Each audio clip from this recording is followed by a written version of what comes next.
Robert, I got more mics on me right here.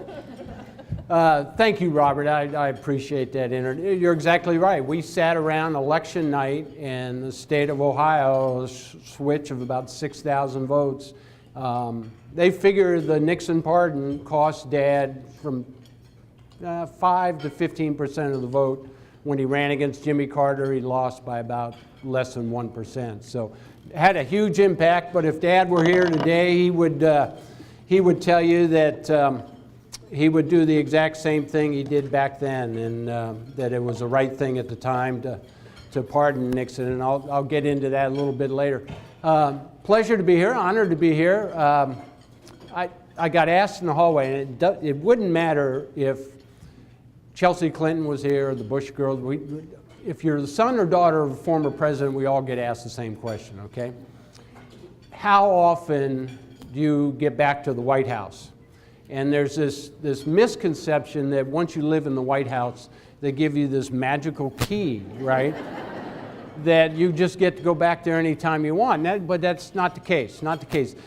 We left in January of 1977. And the next time I was back at the White House was 2003 for my dad's 90th birthday. And President Bush was in office then, and he invited our whole family back to Washington, D.C., the White House, to celebrate Dad's 90th birthday. It was almost to the day that Dad had been sworn in 30 years earlier. And I hadn't been to the White House in basically 30 years. So we went there. President Bush asked us that they were going to have a dinner for Dad and a little reception prior to the dinner. But before, he asked us if we'd like to go see the Oval Office. Now, I hadn't seen the Oval Office in a long time, so my two brothers, my sister and I, and Dad and Mom went over to the Oval Office. I was an 18-year-old kid when Dad was president, so I got called into the Oval Office several times. Not for national security situation, but so I hadn't been there in a long time. I'm looking around, and you know, it's still the same. It's still oval, hadn't changed much. And so we went to President Bush and his wife had a small reception for us on the second floor of the White House, the family quarters. And we went up there, and I was sitting there thinking, oh my gosh, I was an 18-year-old kid. I used to walk through these halls. And there's a screen door that leads out onto a balcony and overlooks the south lawn of the White House. And I walked through this screen door, just remembering all the times I'd been there. And I stop and I look to my left. And in a perfect line is Vice President Dick Cheney, former Secretary of State Colin Powell, former Secretary of Defense Don Rumsfeld, the chairman of the Fed, Alan Greenspan, and then me. And it's like one of those pictures you see, you know, and underneath it says, "What doesn't belong here?" You know. So I asked Alan Greenspan to leave. No, I wouldn't do that. I promise you I wouldn't do that. Well, you guys pose an interesting challenge, the challenge of talking about ethics. And ethics is, you know, we don't obviously have enough time to talk about all the different aspects of it. You got personal ethics and medical ethics and governance and the golden rule, and it's fascinating. It asks tough questions about life. I, as an actor, whenever I would try to figure out what a character in a movie was going to do or want to do, I had to figure out his ethics. I had to figure out what he thought inside, why he thought he should do something and why he did it sometimes and why he didn't do it sometimes. Ethics is so much stronger than just, you know, it's not an opinion. It goes so much deeper than that. We were talking last night, Robert and I, the dinner last night, the idea of Robin Hood. You know, he stole from the rich and gave to the poor, and obviously it's unethical to steal, but morally sounds like a good idea to give to the poor. So it's a very confusing subject at times. I know when I was in Oklahoma 5-6 years ago and spoke down here, we talked about the financial meltdown at the time and how, you know, you had a situation where you had very sophisticated loan officers convincing very unsophisticated applicants that they should take a loan. That wasn't ethical. And then on the other side, you had applicants that lied or misrepresented their income so they could get loans that they knew they couldn't afford. So it worked on both sides. So we're going to have a chance. I'm going to get into some of that. But what Shannon and Lynn, I want to thank them so much. What they asked me to do is first share a few of the funny little stories about my life was just like yours, okay? I admit I had better government housing than you had, okay? But share some of the funny little stories, and I brought some pictures to share with you of our family when we were back in the White House back. This is from 1975, the cover of Time magazine. That's my sister Susan on the left, myself, my brother Jack, my brother Mike, his wife Gail, mom and dad. And some of these pictures, some of you are old enough that they will jog your memory about what was going on in the country back then. And I guess one thing I hope walk away with is it doesn't matter whether you're Democrat or Republican. These are real families that live in the White House. They go through real situations, real things, and it's not about politics. These are families that live there and spend a temporary time there, but we all live there. This is a picture actually from Air Force One. If you ever go to California and go to the Reagan Museum, you can walk through this actual plane. It's an old 707 that hangs in the Reagan Museum, and you can walk through this exact plane right here. Oh, I got a quiz for you. This picture was taken the day after Dad lost the election to Jimmy Carter in November 1976. This was taken in the Oval Office the next day. That's my sister Susan on the left. That's me giving my mother a hug. Does anybody recognize the man in the middle? That's your former Vice President, Dick Cheney. That's when he had hair. And he had that warm, friendly smile back then, too. So a lot of things haven't changed. So let's see. Oh, here's Mom with the Queen of England. Of course, Mom had to wear the bigger hat. No, the story about the Queen, the fascinating thing about the Queen, she came during the bicentennial, America's 200th birthday. And when a head of state comes, the president and the first lady, they hold a state dinner for that dignitary. And what happens at a state dinner? Everybody gets dressed up, black tie usually. They actually, for the Queen, it was white tie and tails. And the president and the first lady go down and they meet the dignitary and they bring him up to the second floor of the White House, the family quarters. They do a little meet and greet before they go down to the dinner in the East Room of the White House. So when the Queen arrived with her husband, Prince Philip, Mom and Dad were all dressed up. They went downstairs. They met the Queen. They were bringing the Queen into the diplomatic entrance of the White House. And they're standing at the private elevator to take them up to the second floor of the White House. And what my mother didn't realize was my 21-year-old brother Jack had not finished dressing for the state dinner. And he was coming up from the basement of the White House. All he had on was a pair of Levi's and no shirt. Now you can imagine my mother and the Queen standing in front of the elevator as the elevator door opens, and there's my 21-year-old brother Jack standing with Levi's and no shirt. My mother was horrified, right?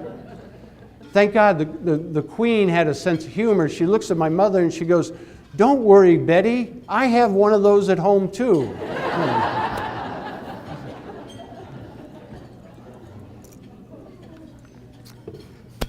Well, we were talking last night, and my background, I was 18 years old when Dad became president.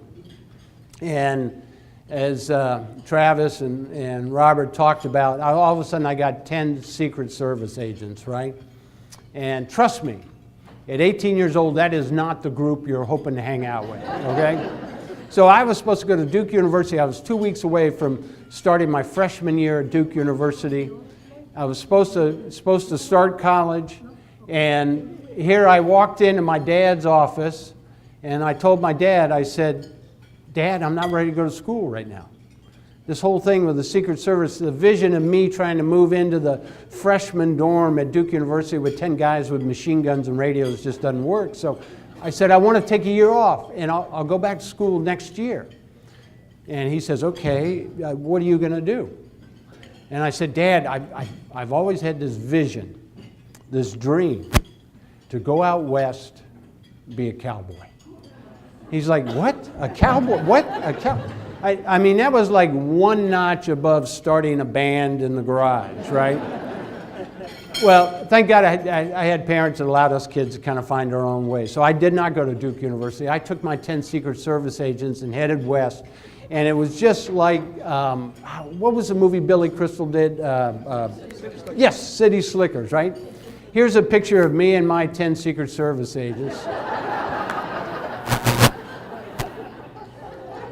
We took their coats and ties off, put cowboy hats and boots on them, and actually we'd actually have to put them on a horse every once in a while. Here's all my guys. It was like a giant posse, right? You know? Aren't you glad to see what your tax dollars were doing back in 1974?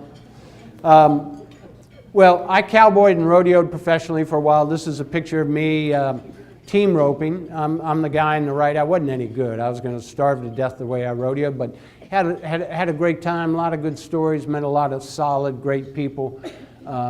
But to show you how bad I was, this is a picture of me getting bucked off what we call a bareback horse.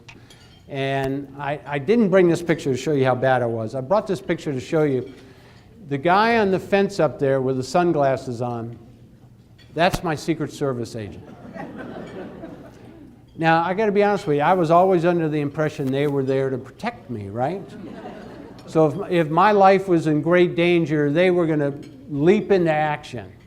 And if we go to the next picture, you'll see my life is in worse danger. He has not moved. So those were my guys there. So, but cowboying and rodeoing got me in the TV and film business. As Robert said, I've spent 8 years on and off working with Young and Restless, and then worked on movies like Black Hawk Down and Transformers. And luckily enough, I was a guy, and when Harry Met Sally, I got paid to kiss Meg Ryan, so that worked out pretty good too. But I'm looking out in this audience and noticing there's a lot of young faces here who won't know this story. You weren't old enough to know this story. The story of how our family literally got catapulted into the White House back in 1973. It was because of this man right here, who was the Vice President of the United States at the time, Spiro Agnew. Spiro Agnew was Richard Nixon's vice president. He got caught in a bribery scandal, had to step down from office, and Richard Nixon was looking for a new vice president. There was a list of probably 7 or 8 men that might be picked as the next vice president. My dad's name was on that list, probably at the bottom, most people thought. The top of that list would have been names like former Democratic governor of New York, Nelson Rockefeller, former Republican governor of New York, Nelson Rockefeller, former Democratic governor of Texas, John Connally, who switched to the Republican Party. My dad at the time was the House Minority Leader. He was head of the Republican Party. He'd been a congressman from Grand Rapids, Michigan for 26 years. Richard Nixon was looking for a choice to be vice president, and everybody on that list was told that at 7:30 that night, the White House was going to call whoever they chose, and then at 9 o'clock Eastern Standard Time, they were going to announce it nationally on the news. Now, put this story in perspective, we lived in a little 3-bedroom house outside of Washington, D.C., Alexandria, Virginia, and we had 2 different telephone lines in our house. The first one was I guess you'd call it a public line listed in the phone book, 3 or 4 different extensions throughout the house. The second one was a private line in my parents' bedroom with only 1 extension. At 7:30 that night, we're eating dinner, and the private line rings in my parents' bedroom. My sister Susan picks it up, yells downstairs, "Dad, it's the White House." We all get up from the table, we walk upstairs. My dad picks up the phone, and on the other end of that phone was General Alexander Haig, who was Nixon's chief of staff at the time. And General Haig says to my father, "Congressman Ford, the President of the United States has something he thinks both you and your wife Betty should hear at the same time. Can you put your wife Betty on?" And before my dad could tell him there was only one extension, the President of the United States gets on the phone. And the next thing we hear my dad say is, "Mr. President, if you could just call back on the other line, Betty can get on," and he hangs up. Now, I got to be honest with you, I was only 17 at the time, and even I sensed that wasn't a career move. What about if they don't have the phone number, right, for the other line? I have visions of Al Haig and Richard Nixon going through the phone book. We sat there, it got very still, very quiet for 5 minutes, little rumblings in the back of, "Way to go, Dad." 5 minutes later, the President of the United States calls back on the other line, and my mother was able to get on the phone, and Dad and Mom could share that moment in their marriage as they had shared so many others. That was October of 1973. Dad becomes Vice President. At that time, Watergate was a pretty small item in the news. It had not grown to what it would over the next 10 months, but we all know our history. And over the next 10 months, Richard Nixon's presidency was under siege, and Watergate was taking his presidency down. This is a picture from August of 1974, a famous picture of my parents walking the Nixons out on the south lawn of the White House after Richard Nixon had resigned. What's interesting about this picture is protocol always calls for the vice president to follow the president, but during this very, very unique transfer of power, Dad chose to walk side by side with President Nixon as they walked out to the helicopter. Now, I think anybody in this audience, no matter how old you are, remembers this picture of Richard Nixon saying goodbye to his staff, family, friends on the south lawn of the White House. We stood there, my two brothers, my sister and I, Mom and Dad, about 30 feet away. We backed off as the helicopter took off. And, we're at a time now we're going to have a new president come into office. And usually, there's celebrations, there's galas, there's parties, parades, those kind of things. That's not what this was. This was a national nightmare. This was a constitutional crisis. You had a man who had not been elected as President of the United States that was going to take over the reins of this nation. It had never happened in the history of this nation before. This was a constitutional crisis. There were no parties, there were no galas, there was a black cloud that hung over the White House because of the disgrace of a president having to resign. Now, it's interesting. Dad took over the reins of this country at a very tough time. You had a Vietnam War going on. You had a Cold War with the Russians. You had an economy that was in shambles. In fact, let me back you up 12 months. 12 months before Nixon resigned, the price of oil on the free market was $3 to $4 a barrel. Over the next 12 months leading up to Nixon's resignation, because of OPEC and an energy crisis, the price of oil jumped 300 to 400% in 12 months to $12 a barrel. Stock market, 6 months before Nixon resigned, was at about 1,000 points. It lost 47% of its value leading up to the Nixon resignation. So as Dad was getting ready to walk into the East Room, put his hand on the Bible, take the oath of office, he inherited a Vietnam War, a Cold War with the Russians, inflation of 14%, unemployment 8-9%, energy crisis. It was a terrible time to take over the reins of this country. We walked into the East Room of the White House. Dad took the oath of office.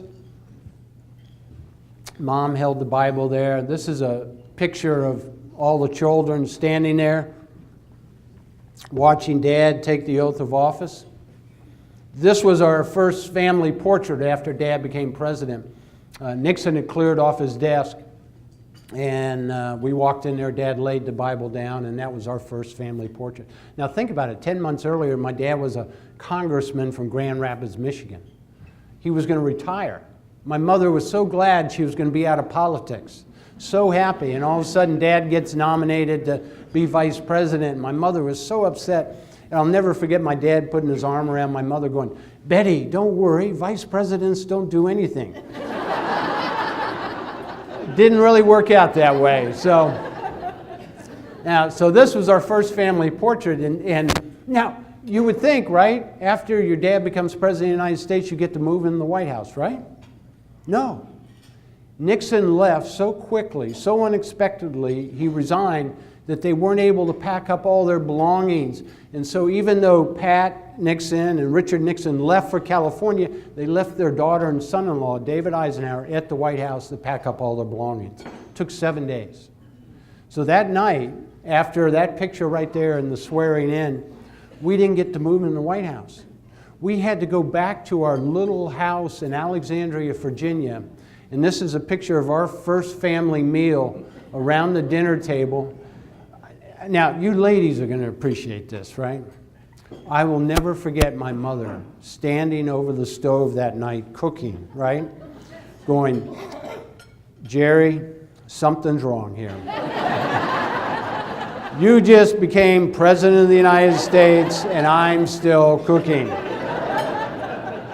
That was reality. The next 7 days, Dad had to commute to the Oval Office. It was just the way it was. So, very strange, different transition into the White House. Well, Dad inherited, you heard what I talked about, a very tough situation. Vietnam War, we still had soldiers coming home in body bags. This country was being ripped apart with protests, college campuses all over this nation. You had an economy in shambles, inflation 14%, Cold War with the Russians. It was a terrible time to be president. Now, Dad was only president 2.5 years, about the same amount of time as John F. Kennedy, less than 1,000 days. When he left office, what's interesting is he'd gotten all the troops home from Vietnam. They had cut inflation from 14% down to about 4%. Unemployment was headed down. Energy market had stabilized. The stock market was back over 1,000 points. Things were moving again, but that's not what he's remembered for. What's the one thing he's remembered for? The pardon of Richard Nixon. That'll be my father's legacy forever, will be the pardon of Richard Nixon. And if he were here today, he would tell you the same thing I'm going to tell you, and that he was looking long-term, not short-term. And we live in a society today that everything is now, now, now. Got kids growing up, instant access to information at their thumb tips. Everybody wants an answer. Nobody thinks long-term anymore. The Nixon pardon was a long-term decision. It cost him politically short-term, but he wasn't thinking short-term. He was thinking long-term. What's interesting about the pardon, actually one of the first acts my father had to do as president was go against his own attorney general. It wasn't really his attorney general. Nixon had appointed the attorney general, so Dad inherited him. But immediately, Richard Nixon wanted all his papers, documents, and tapes sent to California, San Clemente. My dad said, absolutely not. There's still criminal trial pending. That would be evidence. The Secret Service were so worried. There were so many boxes of this information. They were worried that the roof, the ceiling was going to cave in. It was stored on the second floor. And Dad knew right away that if all that material got sent to California, listen, the next morning there was going to be a bonfire on the beach. That's what was going to happen. And so his attorney general ruled that every president owns his papers, documents, and tape, and Dad went against that. Said absolutely not. So he had to go against his attorney general, and then he called in Leon Jaworski, who was the special prosecutor. And Leon Jaworski, he asked him, he says, how long can Nixon drag this out in the courts? And Leon Jaworski said 3, 4, maybe 5 years. And Dad at that point just said, this country's got to move on. We can't be stuck with Richard Nixon in the headlines for the next 3, 4, 5 years. They knew they couldn't get Nixon to say he did anything wrong. That was not going to happen. They found a special ruling by the Supreme Court called the Burdick case. I think it was from 1933, where the federal authorities had a man in custody. His name was Mr. Burdick. And they went to him and they said, we need you to testify for us in a federal case. We will grant you a pardon if you'll testify for us. Mr. Burdick turned the pardon down because the Supreme Court had ruled that, Robert, if I grant you a pardon, it's an implication of your guilt. If you accept that pardon, you accept that guilt. Mr. Burdick said, I'm not guilty of anything. I'll turn your pardon down. I won't help you in your federal case. So when they went to Nixon with the pardon, they said, we're giving this pardon under the condition of the Supreme Court ruling that by granting you this pardon, it's an implication of your guilt. By you accepting it, you accept the guilt. Nixon turned it down. Said he wouldn't accept the pardon under those conditions. Now that went on for 3 or 4 days, and finally he came back and said he would accept the pardon under those conditions. Now, cost my dad his political career, no doubt about it. The country was mad. People were angry, and rightfully so. They wanted blood. That's what the feeling was in the country. And I even said to my dad, I said, Dad, they're going to crucify you on this. He says, Steve, a president is like a father of a family. And sometimes when one of the sons or daughters, and I'm sure he was referring to me, gets out of line, and you break the rules, and you get out of bounds, there's consequences, and you pay the price. But a father, he says, has the choice to either carry out the full extent of the consequences or to give some grace and mercy. And if a father thinks that by carrying out the full consequences of the law, he's going to rip the family apart and the family is more important, the family as a whole, then he might give grace and mercy in a situation. And that's what happened with the Nixon situation. The country needed to move on. Now again, it cost my dad his political career. He knew that going in. They advised him, don't do this, Mr. President. But he, as a public servant, and he always loved serving, he was thinking long-term, not short-term, to heal the nation. Now, 20 years later, it comes back, and he gets invited to the John F. Kennedy Museum and Library by Senator Ted Kennedy, who was one of his biggest critics. And he gives him the John F. Kennedy Award for courage and profiles in public service because of the Nixon pardon. Because of the Nixon pardon. And Senator Ted Kennedy stood up there and said, Mr. President, 20 years ago, I was wrong, you were right. I told the country you sold it out by pardoning Richard Nixon. You did the courageous thing. You did the strong thing to heal a nation. That's long-term thinking.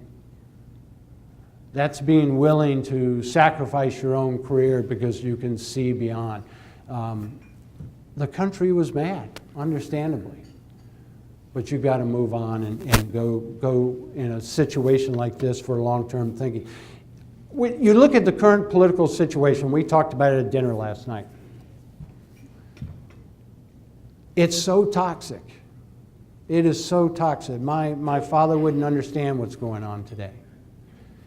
It's so toxic. His best friend was Tip O'Neill, the Democratic Speaker of the House. And my dad and Tip O'Neill would fight on the floor of Congress trying to get legislation through, and they would hammer it out, and they'd find a compromise. And that night, Tip O'Neill would be at our house for dinner. That's how it worked. And the friends of mine that are still in Washington, D.C. today, they tell me Republicans and Democrats don't socialize. They don't socialize in Washington. The lines are so strong and drawn. And my father would say to, like, how am I, Robert, if you and I are politically different, I don't know if we are or not, how are you and I going to solve a problem if you and I can't break bread? If I don't know what your dog's name is, or where your daughter's going to college, or what, I'm making stuff up, I'm sure, but you know what I'm saying. And that's the way it was done. But we've gotten away from that. And it's scary to think about that. When my dad got nominated to be vice president, he wasn't the top one on the list. There were others ahead of him, Nelson Rockefeller, John Connally. There were great intellects, and my dad was a man of common sense. You know who pushed through for my dad to get the nomination to be vice president? Was the Democratic Speaker of the House, Carl Albert, who comes from this state, I think. Carl Albert and the Democratic leader of the Senate, Mike Mansfield, went to President Nixon because Nixon was going to try to get John Connally or Nelson, and the Democrats said, no way. They were so mad at John Connally because he'd switched parties, they told Nixon there'll be blood in Congress if you try to get these men through. And Nixon asked him, then who has the integrity, the character, who can you work with? And it was Carl Albert and Mike Mansfield, Democrats, who recommended my father.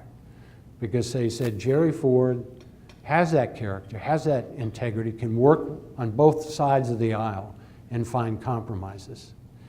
That's why that integrity and character, and that's why it's so important. And we can't ever forget that. There's a statue in the United States Rotunda in the Capitol. That my dad was the last president to go in the Rotunda. And we looked for quotes to put on that statue, and I came up with a bunch of quotes, and I took them to my mother after Dad had passed away, and I said, Mom, what quote do you want on there? And the quote she got is not one that Dad actually gave. It's one from his good friend Tip O'Neill, the Democratic Speaker of the House. And the quote on the statue in the Rotunda in Washington, D.C. says, God has been very good to America. During the Civil War, he sent Abraham Lincoln. And during Watergate, he sent Gerald R. Ford, the right man at the right time to heal a nation. And that's the kind of respect we need to have back in Washington now. We can't have this toxic atmosphere that is going back and forth. It just has to change.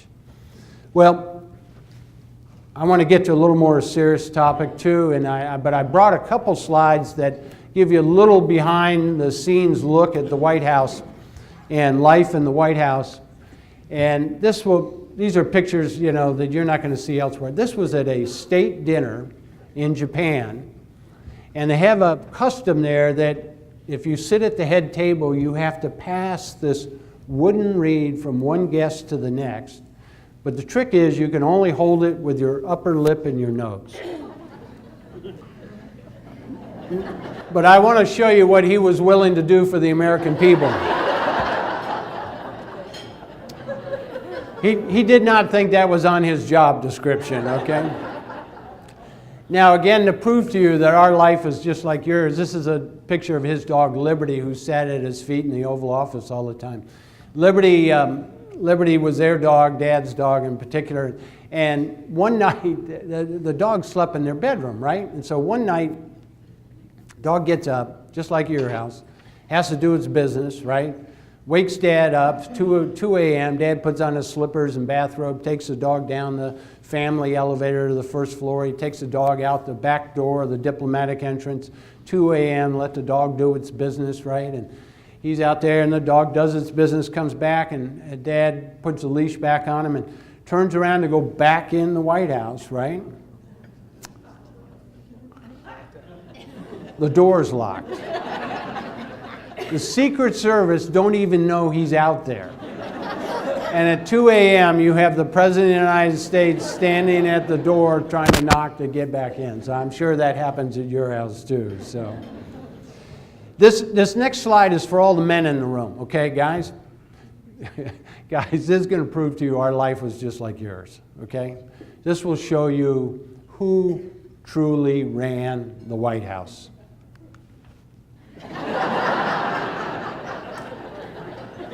You guys have never had that look back home, have you?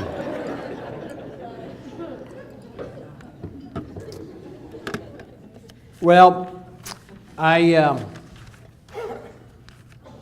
want to finish here with some tools and some things you can walk out of here with. And I want to share with you the most important lesson I learned from my father about life, about character, about integrity, things like that. It was towards the end of his life. It was about 3 months before he passed away. I was in a federal prison, and I wasn't in prison. Wait a second, that sounded wrong. I wasn't in prison, okay? I was in a federal prison, and I was doing what my parents had taught me to do. I was being of service. I'm a recovering alcoholic, 20 years plus, grace of God, and a good 12-step program, sober. And there was a period in my life where my behavior was very unethical, and I had to transform my life, and I had to get sober. And my life came crashing down, and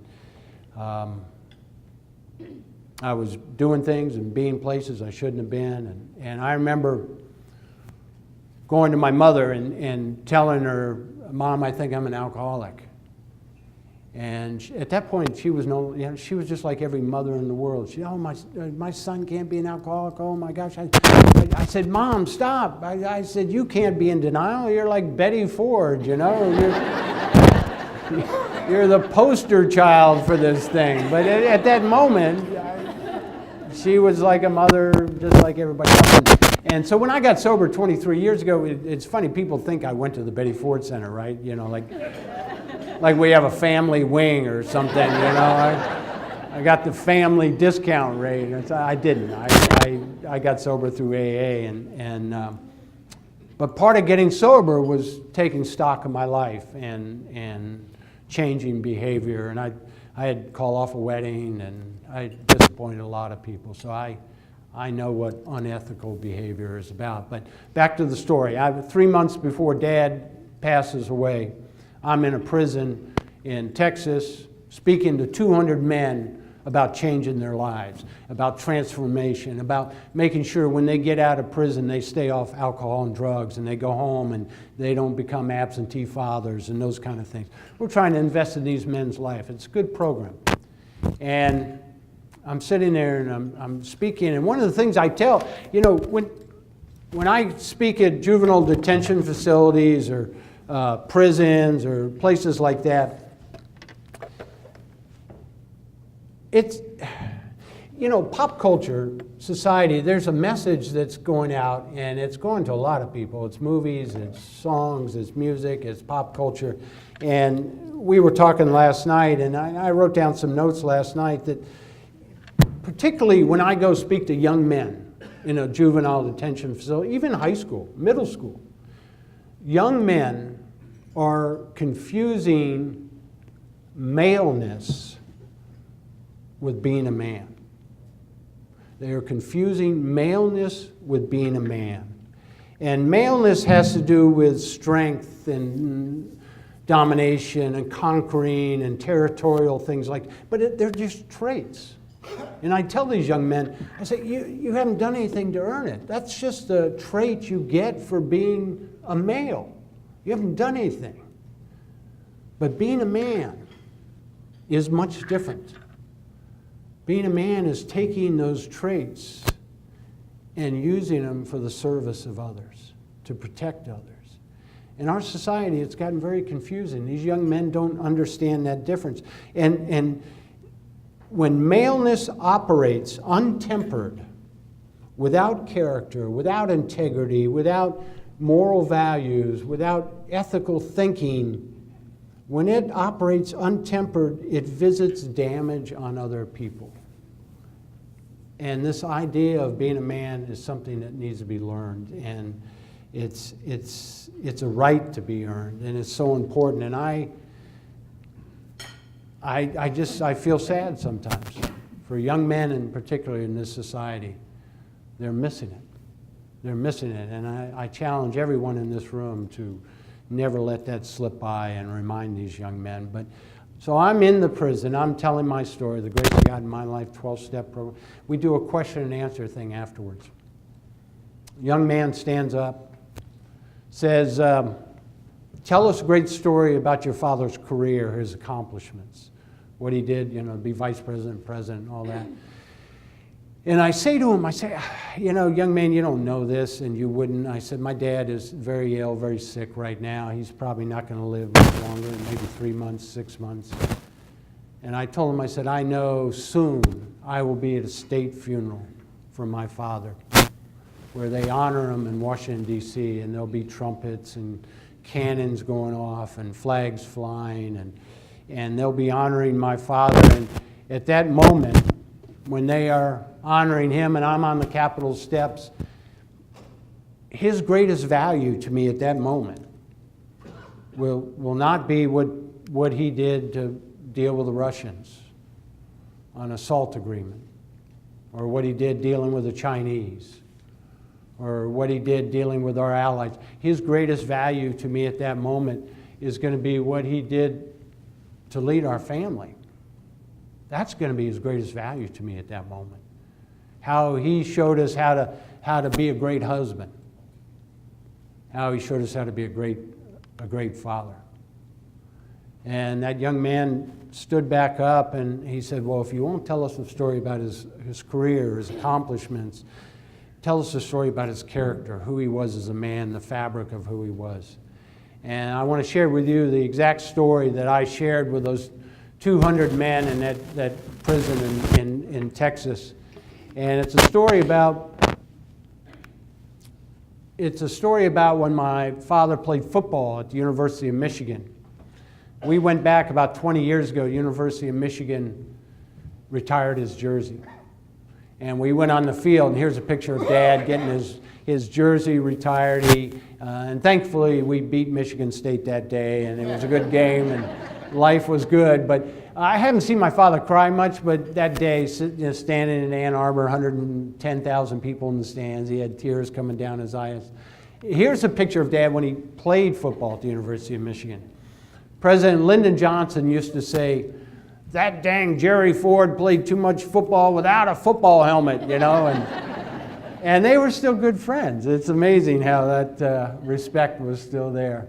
But this is the picture that the story is based around. Dad was number 48, captain of the team.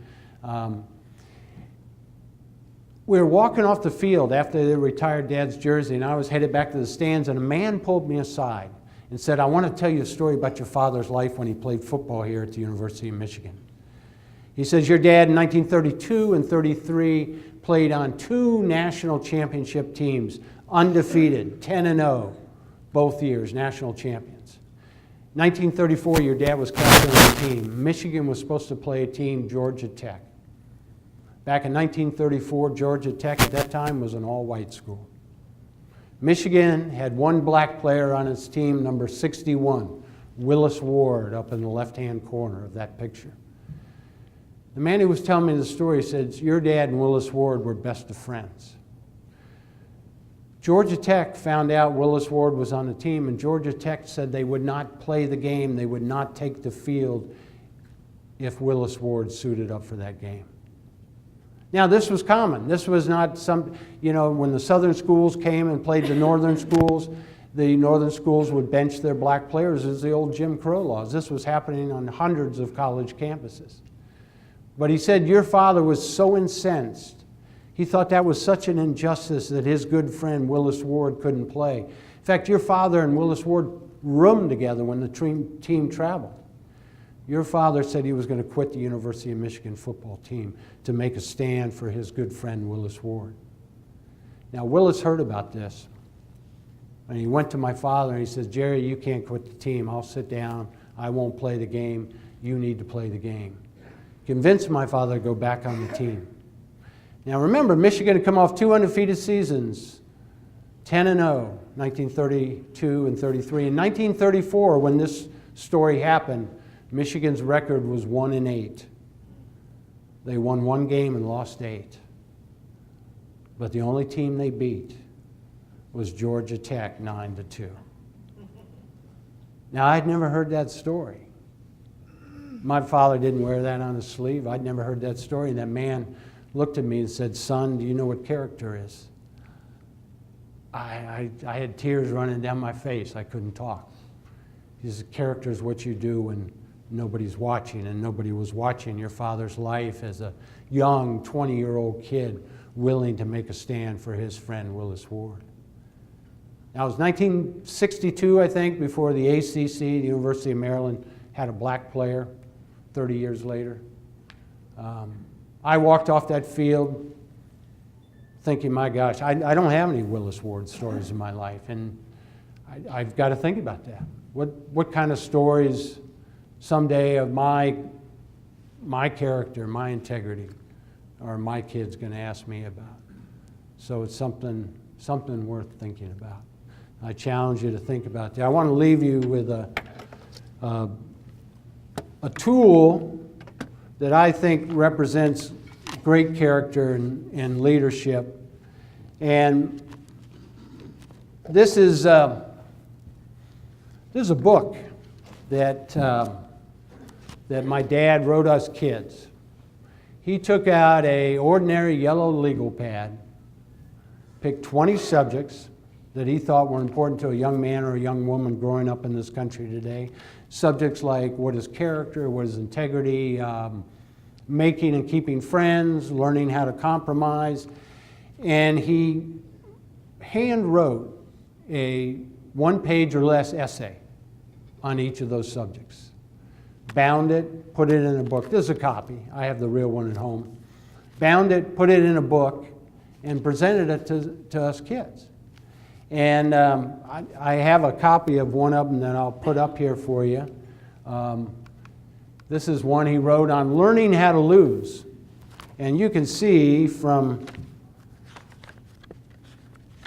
this is a copy of that. It's not even a full page. Handwritten. Now, if you do this for your kids or your grandkids or a kid down the street doesn't have a father, you have to handwrite this. There's something magical about seeing your father or your mother's handwriting. You can't just type this. And I don't mean to set you up for failure either, because you're getting all excited. Oh, this sounds like a great idea, Steve. Well, be careful, because I remember when Dad gave me mine, right? I was in my mid-20s, and he came up and said, "Steve, I want to be accountable to you kids," and I wrote down these essays, learning to compromise, making and keeping friends, what is character, and things like that. And he says, I put it together, and I want to give it to you, and I didn't get it at the time, okay? And I was a dummy. And I'm sitting there thinking, oh boy, Dad's being weird again, And you might get that reaction from your kids, right? That may happen. Don't be afraid of that. But let me tell you, 10 years later, when my life came crashing down because of alcoholism, this book, these writings, were like a Bible that got me off my knees. They made sense then. And so he'd made the investment 10 years earlier. I didn't get it at the time. But 10 years later, this book became like a Bible to me. So I challenge you to do this. Do it for your kids, your grandkids. Let me read you one. This is the one he wrote on learning how to lose. Learning how to lose. In this highly competitive society, there's always a winner and always a loser. Even the best sometimes lose because of circumstances beyond their control or because of unintended mistakes. To walk off the playing field as a sore head or with a public display is not good for one's conscience or for one's reputation. Losing should be looked upon as a lesson so you can do better next time. The disappointment should not bemoan the spirit, rattle one's composure, sidetrack a well-organized plan, or preclude another effort. Learning to lose is to recognize that one setback is not the end, but in reality can be a new incentive to reach and achieve higher goals. Every son needs to hear that. Every daughter needs to hear that. So I challenge you to go home and do this for your kids, your grandkids. Pick those 20 subjects. Take your time. Handwrite it out. Providence will happen. Trust me. Maybe not on your plan or your schedule, but you'll see this will be something that they will cherish forever.